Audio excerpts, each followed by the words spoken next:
процедуралното го земав по член 70, зашто не го цитирав, а сепак се задржуваме на тоа. Во контрарепликата сега сакам да ви поставам две прашања. Дали вие, ја добив печаток дека ја браните Добрила Кацарска? Вие тука ја браневте Добрила Кацарска. Тоа е една работа. Сега да.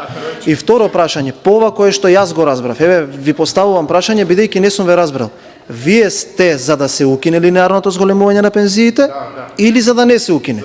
И јас добив печаток дека вие заедно во заеднички кохерентен став со Добрила Кацарска, која што неминовен е фактот дека ја избра да биде претседател и член на Уставниот суд мнозинството на СДСМ, сте против линеарното зголемување на пензиите. Вие еднаш тоа го најавивте. Дали вие лично сте против или за линеарно зголемување на пензии, мене тоа ме интересира. Односно да го парафразирам прашањето, дали ако Уставниот суд одлучи дека треба ова линеарно зголемување на пензиите да биде поништено, вие ќе ја поздравите или ќе ја искритикувате таа одлука? Благодарам.